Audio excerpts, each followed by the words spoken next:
D'accord?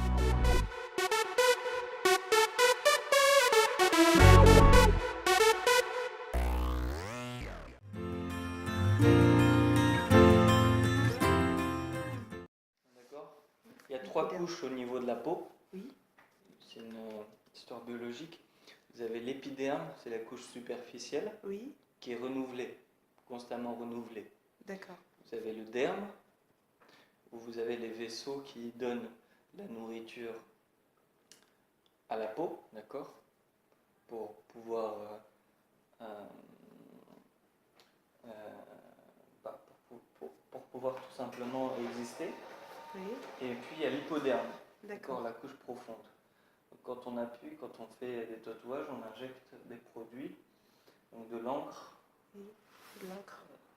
C'est souvent des produits qui résistent longtemps, d'accord, sans rentrer dans les détails, et très profondément. Donc il appuie, il insiste, et c'est pour ça qu'on a beaucoup de mal à les retirer, et c'est pour ça que les tatouages résistent et durent très très longtemps.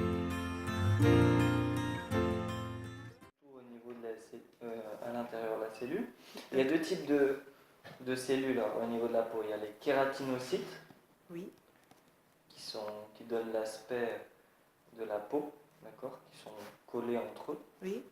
Et il y a les mélanocytes D'accord. qui sont entre ces cellules.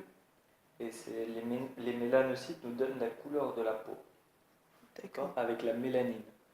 D'accord. Plus on produit de mélanine, plus on a la peau foncée. Et les mélanocytes, ils utilisent le soleil pour pouvoir se reproduire pour créer de la mélanine. D'accord.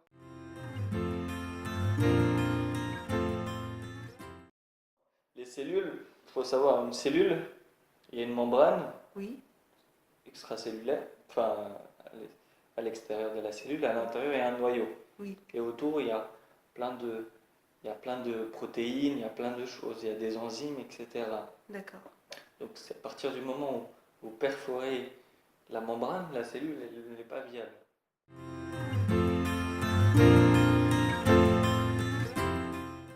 D'abord, c'est un produit qui est moins... le henné, c'est une plante en fait. À la base, il faut repartir de la base du henné.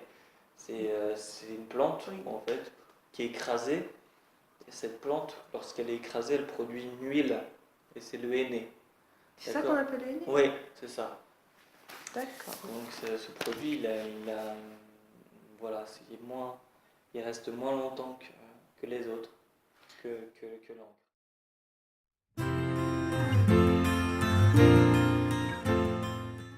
C'est dû aux deux, au renouvellement cellulaire, puisque c'est les couches les plus superficielles de l'épiderme oui. qui ont le plus de henné, d'accord.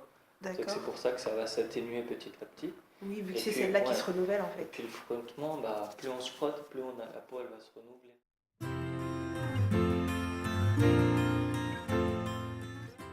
Oui, je dirais plus... je suis pas un spécialiste des tatouages ou du henné, mais je dirais que plus la peau elle est épaisse, entre guillemets, et plus le renouvellement il sera lent en fait. Plus la peau elle est légère et plus lent. En fait.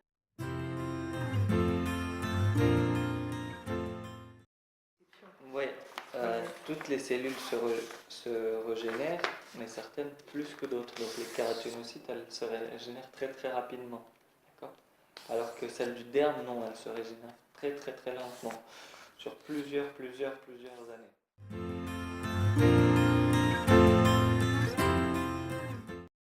Pour essayer de maintenir au maximum le henné, d'abord c'est la durée d'imprégnation du henné.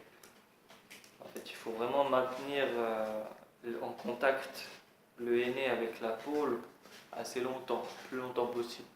On sait que certaines dames, notamment au Maghreb, dorment pendant 48 à 72 heures, les mains et les pieds liés avec le henné. Oui. Le moins laver ses mains, le moins frotter ses mains, le moins être en contact avec de l'eau entre l'eau et les mains.